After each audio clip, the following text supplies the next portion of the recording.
Welcome to Charities Bubble USA, your #1 channel where we talk about immigration, we talk about the green card, and the green card is here with us. We will start filling out the application on the 6th, and I have prepared several videos for you that I am going to share a story related to what's going on social media in Kenya, whereby there are two women who are content creators and they have lost kids. And as a woman, I'm not going to go like as a content creator. I'm going to say like as a woman and as a mother and as a wife.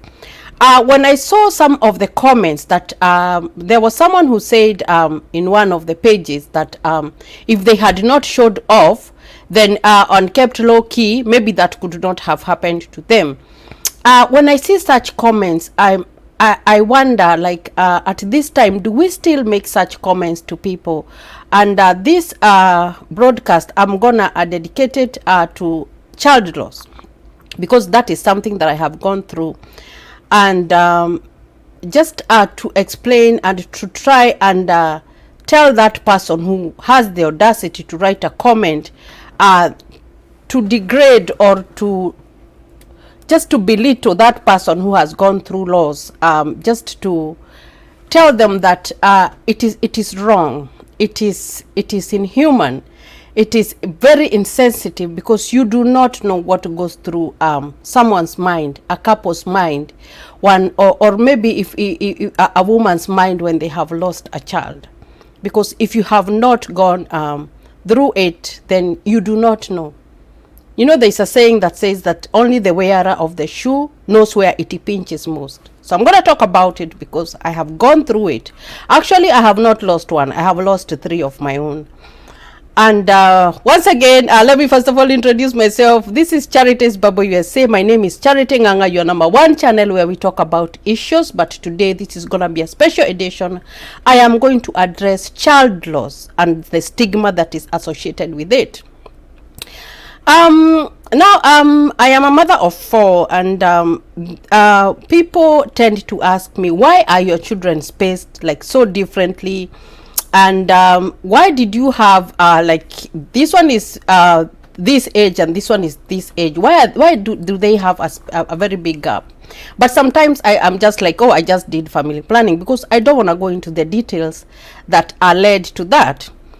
So this is just to to let those 2 women know. I'm talking about size 8, and I'm talking about Auntie Jemima, that our hearts are, my heart is with those women, because I know that the pain never goes away. It never goes away. It's still there. And when you see someone going through the same thing, you still feel the pain. But the only thing you can do is just to say some words of comfort. But when you see someone going there and saying that they should not have showed off, or they should have kept a low profile, you feel that person has lost connection with the reality. You do not know the pain that those people are going through. You do not know the anticipation that they had, because when someone is pregnant, they are expecting that a joy or something is gonna come in. But when that loss comes in, you go into a shock. You do not believe it, but life has to go on, and it's what it is. But what makes it worse is whereby the stigma or the comments that people make that are ridiculous and they are hurtful, and you don't even know how to explain it. So why I'm saying this is that I have personally gone through that pain, because I have lost 3 children of my own. I have had a miscarriage, and I have lost two almost complete pregnancies. So my first one was a miscarriage that happened at 4 months, and then my second one, I remember that I had been admitted to the hospital because I was having preeclampsia, and I know one of those women suffers from that problem, because I followed her. I think I've been following her. When I hear that someone is suffering from preeclampsia is high blood pressure that happens when one becomes pregnant. You normally do not have it, but it comes in when you are pregnant. And sometimes it goes away, but sometimes it doesn't go away. It depends. So I remember my second pregnancy, when I was 6 months. 6 months, I started swelling, but I didn't know whether I was swelling. I didn't know what was going on, but I remember people were telling me that something is wrong, that my face looked different. And then I remember having headaches. I remember just having a blurred vision, but I couldn't tell like what was going on. And then, like in Kenya, when you're in Kenya, it's not like here in the US, like when you get pregnant, you want to go to the hospital in the first month. You find that in Kenya, what happens is that you start going for antenatal clinic when it's like 4 months or 5 months. I remember I had started going, but those were the clinics that I was going every monthly, because when you go very early, they will schedule you for appointments that you have to go monthly. So one afternoon, I was like, a friend of mine told me, you really need to go and see a doctor. So I went. So when I went, I remember this guy taking my blood pressure and shaking his head, and then he took it again, and then he shook his head, and then he took my blood pressure again, and then he shook his head. And then I was like, what's going on? And in Kenya, I don't know if things have changed. They normally do not tell you what's going on. I don't understand why they don't tell you what's going on, because I remember that guy never told me anything. But when the doctor came in, he said that I had to be admitted. And so I was admitted in a private hospital, and I stayed there for a day. But then another friend of mine, people talk a lot, and people like really care, and especially your friends, you have those friends who really care about you.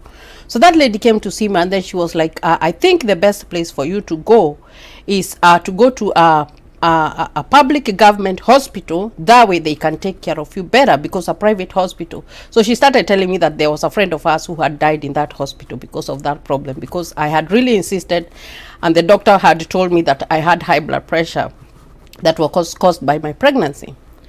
So so my husband came in, and he transferred me from that hospital, and he took me to a national hospital, and I was admitted. It was actually, they said it was severe preeclampsia. It was bad, and I was 6 months pregnant at that time. So they said I had to actually, I stayed in the ICU, I remember. And normally the cure for that disease is delivery. That is the only way that disease goes away, because you're not helping yourself, and at the same time you're not helping the baby, and you're putting both of you at risk. So the best thing that they could do is delivery. But I remember after coming to and just like trying to understand, they decided to put me in the hospital. So I stayed in the hospital, and they were giving me some medication. I think they put me on Aldomet. There's a medication called Aldomet that they put me on, and they put me on pen. I know that medication is for seizures, phenobarbital. Yeah. So I stayed in the hospital for a month, and then I remember this doctor who came in after 1 month, and then he was like, they should have delivered you a long time ago. I don't know why they're keeping you here. So that doctor ordered like a very fast C-section, like an emergency C-section. So I was supposed to go for a C-section immediately, because he had come in at midnight, and he said, you need to take her now. The doctor had said that I go for an ultrasound immediately, and when the doctor says now, it's now. You do not wait. So they ended up taking me for the ultrasound the next morning at 9 a.m. And I remember the person who was taking me, there are people who work in the hospital, and they wheel people, like they transport people in a wheelchair. So when she took me, there was a very big line, and in Kenyatta National Hospital, there are so many people. It's so much congested that you cannot even get a line. So that lady had to leave me and then go and talk to the nurse and tell them, this one we have to do now, because the doctor had said that it was to be done at midnight, and she was supposed to have a C-section last night of which she did it because you guys had closed. So I ended up, finally I went in, and the guy did an ultrasound. When he did an ultrasound, it took him 45 minutes. And then I was like, what is he looking for? You know, I wasn't a nurse by that now, so I did not understand that he was looking for the fetal heartbeat. And then he told me, I'm going to get a second opinion. So when he said he was going to get a second opinion, I was like, all right. You know, in Kenya, they just don't care. I don't know if they care right now, but what I know is that my experience is that they just don't give a damn. I don't even know how they sleep at night because they just do not care. So, what happened? So, he called other people to come and give him a second opinion. But then they stayed for a long time before coming. So he ended up saying, I cannot hear the fetal heartbeat. So I'm going to write you a report. Take it to the doctor. The doctor is going to read it for you. So that is the only thing that he told me. But I wasn't understanding what he was saying because I didn't know, like, you know, like you just don't understand. Yes, you know English and you know everything. But the way they tell you, they just don't tell you like the way like here they explain to you this is what is going on. Even when you are almost to die here, the doctor will tell you that you only have this time to live. You know what I mean? I don't know if things have changed in Kenya, but that was horrible. So I was taken back, and then when I was taken back, by that time my husband had come in and my mother was there. So the doctor was like, your results say that the baby is not there anymore. The heartbeat is not there, so the baby is dead, and they have to do an evacuation. So an evacuation is whereby they will force the fetus to come out of you, because you know when a normal delivery, what happens is that your body, and you have some hormones that help your uterus to open so that you can have a baby. Now here this one does not happen because this baby is dead.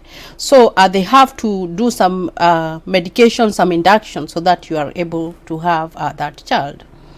So I remember going to a room with another lady, and it was very unfortunate because that lady's baby, she had the same problem that I did, but her child had died 2 days ago, and they did not have money to buy the medication. Because remember, it's a national hospital and they do not have that medication. So so they told my husband that he had to go and buy the medication for 5,000 Kenya shillings, I remember. And that medication was supposed to be, they had to go to Nairobi. He had to go to Nairobi hospital because at that time Kenyatta National Hospital did not have that medication.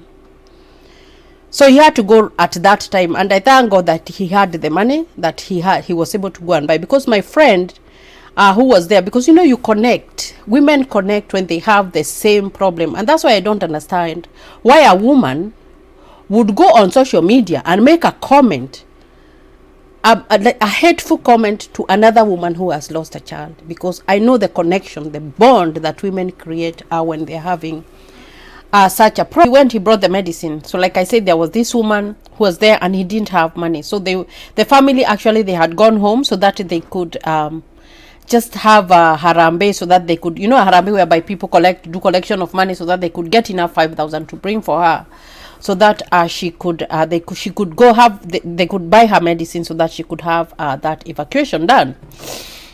But I was lucky enough because when my husband brought the medicine, so they put it in, and then I was left for 13 hours that I will never forget in my life. That the pain that I felt was, oh my God, I would not even want my enemy to go through that. And I hope that those women, none of them went through that pain. I just hope that they didn't.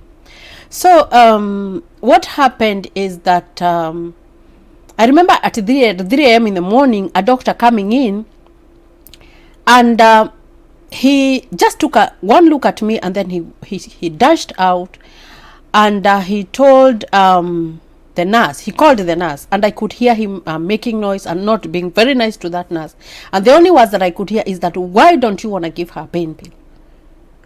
Why don't you want to? She's not going to get anything. Her baby is already dead. Why does she have to go through all that pain? And you remember, I was in a national hospital. Like, I had gone there because I thought that was the best. So finally, I got my pain pill, which did not last for a long time. And then finally, the baby was born at 9 a.m. in the morning. And then so at that time when the baby was coming, everybody was there. You would wonder where they were, like that whole night, all those hours, because I was just me and that lady, and she was just watching me, and she was praying, and oh my gosh. So and then now when you have the child, the pain is that when you have it, they have to show you. So they show you your dead child, and then they tell you to see if it's a girl or a boy, and then they take them away, whatever they do. And then they have to ask you, of course, if you wanna whatever you wanna do after that. So the regular ward that they take you to are like, it's just like your pain goes on, because they take you to a ward whereby there are these women who are so happy they have their babies, and there are these others who are still waiting to have babies. So you're there, you don't have anything, but you are in that room with women who are full of babies. How do you feel that person feels when you're there? I don't know if it has changed, but that's what happened. So then I was discharged. I think I was discharged after 2 days. I had to stay there for 2 days, and then actually for me to be discharged, I told that doctor that I want to go home. I'm just done staying here. I just want to go back home so that I can just go on with my life. And that was it. And then after a while, God is faithful. That's what I'm saying. You cannot lose hope because you have gone through child loss, because God is very faithful. Because I had another baby after that one. Actually, the coming year. And then I stayed, and then I had another pregnancy. And this one was the worst. It was the most horrible one, because still I had high blood pressure. Still, I carried that pregnancy up to 33 weeks. So 33 weeks is only actually another 3 weeks, and you can get your baby when they're 36, and the baby is fine.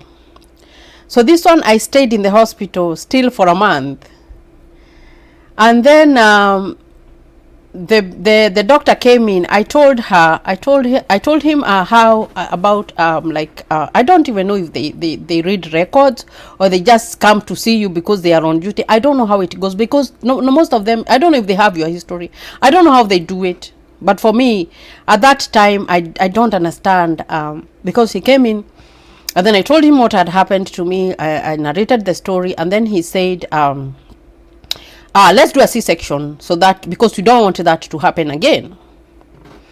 So he went and did and he told me at 33 weeks the baby would survive. And then I was like, okay, that's fine. Okay, so I went, I had my C-section, and still I bonded with another woman. So when I bonded with this woman, we both had baby boys. I remember very well. And they said that they needed to be taken to the nursery, to the NICU, but mine and that woman's, our babies they were fine. They were not on the third room, and when they put them on room 3, room 3 means they're better. Room 1 was the ones who are inside the incubator. Room 2 the same. Room 1 were the ones who were kept in the incubator, but they had infections. Room 2 is the ones that were kept in the incubator, but they had breathing problems. Room 3, they didn't have the incubator on, but they had oxygen, an oxygen mask. And I think for me that was my worst experience, because you have this little human being here, and there is hope that you have hope that you're going to take him home, but then the care is wrong. Because I remember you have to express milk so that you can go and feed your baby, because you're the one who will feed your baby. Nobody is going to feed your baby when they are in the NICU. So you have to go every 4 hours to go and see your baby. And then so when I used to go and look at my baby, I would find that the oxygen mask, it was not on the nose, because little babies like to wiggle and wiggle.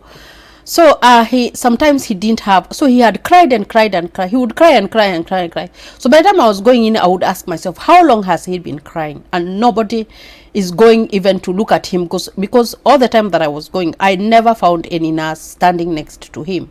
I didn't. I did not. And in Kenya, you do not have a voice. There is nothing you can say. And I'm going to explain why you do not have a voice, because something horrible happened to my friend, that other lady that we had the baby together. So I remember so of course those babies are very fragile, and sometimes they get jaundice. And mine, after 5 days, developed jaundice, because the first 4 days he was fine, he was doing very well. But when I started going and finding him that he didn't have oxygen, so I would sit there and I would just put it on and just stay there, and I'm just trying to comfort him, because there is nobody who is gonna do it for you. Those nurses, I don't even know how they sleep. I don't know, because I would not. And as a nurse, I really try to do the best that I can for someone, because it's very bad for you. You are in charge there. You're taking care of those little babies, and it's like you have disconnected from reality. Because as a nurse, you're supposed to check on oxygen. Those are the vitals.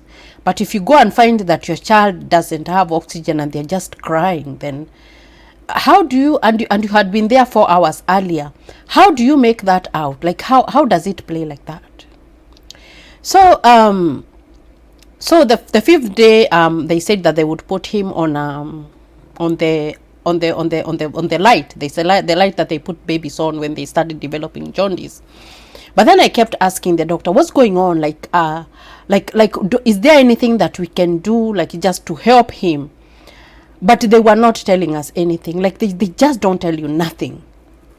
So so there was this student doctor that came in. They had come in for practicals, and then he was like, when this baby was born, if they had given, they didn't have, the baby doesn't have like surfactant.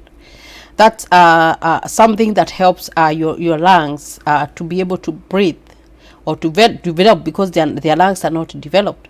So that guy told me they should have even put him in the incubator, because he would have thrived better, because it's a better place, and the warmth and the oxygen would have been there continuous. So so when the doctor came, I asked, is there anything that we can do for this baby? He was like, no, we are doing all our best. And then after like 3 days, another doctor came in, because there are so many doctors who come in. There is no specific doctor that will come and see your child, which is okay, but still they should, I don't know if they have a clue, or wherever they have, I don't know. So because now I have been doing nursing for 2.5 years, but I know that before I go even to see my patient, I read their file. So I know, before they tell me what they're telling me, I know some of what's going on with those people. So they said that baby was not thriving well after 8 days, and he needed to be put in a life support. I was like, what? They said, yeah. And then they put him in a warmer. Now, so I'm going to stop there, but and talk about my friend, because I remember when my friend had her baby. I remember when we were being given instructions, because when we went, it's like we went together to see our babies. So when we went, I remember we met this lady doctor, and she said, this baby, because her baby was thriving more better than mine, the doctor said this baby cannot have anything by mouth. And right now, when I am a nurse, I understand when the doctor says nothing by mouth, you cannot give that patient nothing by mouth. So her baby, the 5th day, the baby was like thriving, and he was fine, and he was, the sucking reflex, the way the babies like to suck their mouth. So I remember when we were sitting there, and we had just finished feeding the babies. One nurse came in, and he took that woman's baby, and then he was like, this baby is so hungry, let me just give him a drop of milk. So when she gave that baby a drop of milk, that baby choked. I remember that baby coughing, and just coughing, and the next minute that baby had been put on top of the warmer, and they were trying to pump oxygen on him. They tried. I'm telling you, that baby died the next day. And I remember the words of I will never forget the words of the doctor. And that lady had told me that she had lost other 2 babies, and if she did not go home with that child, she was not going to have another marriage. And after that baby died, I remember that nurse, we never saw her again. We didn't see her again, because the women were very upset, but we didn't see her again. She never came back until I left. So that was sad. It was so sad. That woman was broken. She was broken. So when I see someone making a comment on social media, a bad comment to a woman who has just lost a child, it just breaks my heart. Like, it's horrible.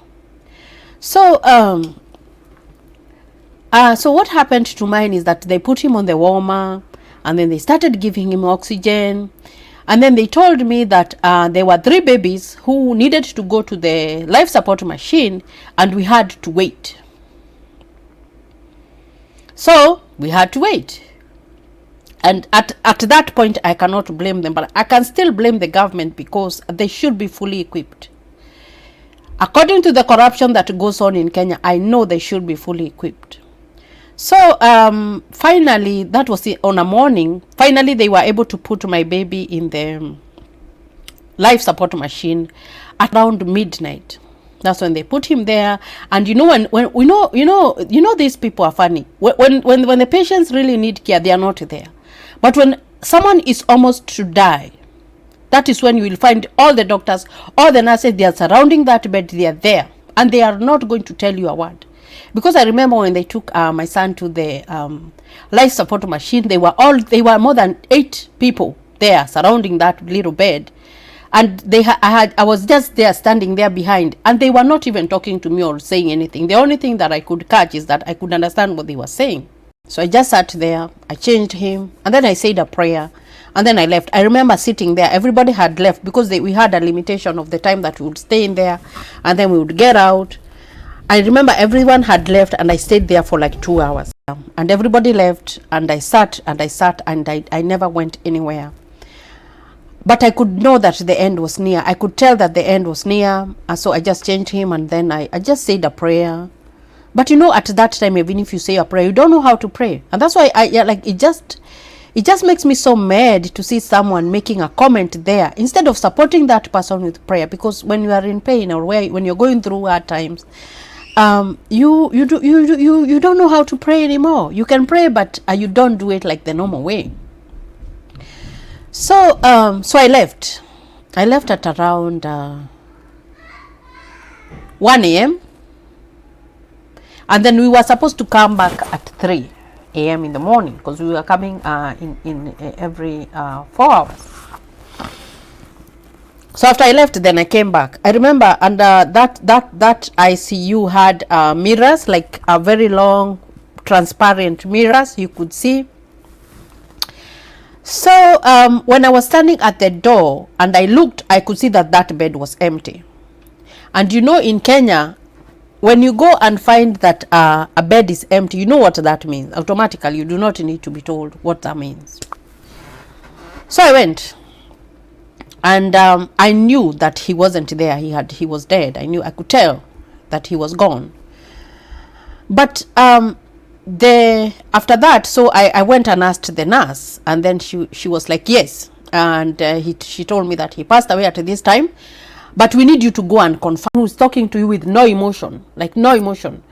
Even the way, like even as a nurse, if there is a loss, if someone loses their family, at least I feel bad, and I have I just tell them, sorry for your loss or whatever. You're just there for them. If they want a hug, you give them a hug or whatever. Nothing. She just said, yes, he died at this time, and you need to confirm. I was like, okay. So the most shocking thing is that when I went to confirm, she opened a little box there. But instead of finding only my baby, I found 3 dead babies there. And then I was like, and by that time I was crying. There was all these emotions running through me. And in the NICU, they did not allow men at that time. They didn't. They never allowed. I remember even the men would come in, but they would only come in for like 5 minutes, and then they would be kicked out. So I remember she showed me the baby, but the only thing that made me like recognize mine was that he had a birthmark. that my husband has a birthmark, so I could tell that birthmark. So that was the only way that I could remember and I could know. And then I looked away. I didn't want to look much, like I just looked away. And then I started to walk away. And then she was like, you need to sign. Like no emotion, emotionless. Like with no emotion, you need to sign here. So I went, I signed, and then I walked out. And having gone through that experience, and why I talked about this is because when you see someone making a comment and saying that someone was showing off, at my time, we didn't have social media. And I thank social media because I have seen stories of women who have been mistreated, and they have taken videos and they have put them on social media. Social media came to help. At that time, we did not have social media. There was no social media. Even if you had a phone, you couldn't take a video on the phone. You could only take a photo. And that technology had not evolved. So it was hard. So this is to that person who is making a comment to tell those women that they were showing off, they should have stayed. I didn't show off anything to anybody. I didn't. And it still happened to me. So why would you make a comment like that and tell that person it's because they were showing off, that is why they lost their child? Women have lived in pain. So instead of making a comment, a bad comment, why not keep quiet? Why not comment at all? And just stay away from that, because if you have not experienced it, like I say, only the wearer of the shoe knows where it pinches most. I know. I've been there 3 times, not 1 time. So I can tell how much pain those women are going through. I know. And everybody has their own way of mourning. But does the pain go away? No, it doesn't. It does not. So it's just an eye-opener that when you go to make a comment on someone's social media page, just know what you're commenting. And especially when loss is involved, when someone has lost their child, do not make such a comment, because child loss is no joke. You never forget about it. You don't. You live, you try to cope with it. It's like someone who has cancer or someone who has HIV. That disease is terminal. Like it's never going to go away. So what do? They look for coping ways. And then it becomes worse when there is stigma. People will conclude. They will say it's because you did this. It is because you did this. It is because you did not do this. No, we are not. We should not. And that's women. We should learn not to put each other down, because that is what women do. They just put everybody down. It is wrong. So for those 2 women, Charities Bubble USA, we feel your pain, and just wanted to share, just to share and just let you know that you have been there, but it becomes better, and God is there, and he has ways of comforting. He has a ways to comfort you, because later, after all that, I had 2 more babies, and life went on. But the pain, it never goes away. You only find a way to cope. So whatever method that is making it easy, that's what you should follow. And also go for counseling. If you feel like at one point you want to go for counseling, even for your spouses, just go for counseling, because you get so much help and it gets better. So once again, this is Charities Bubble USA. Please watch my video and subscribe to my channel if you have not subscribed to my channel. And until next time, I will see you soon. Thank you.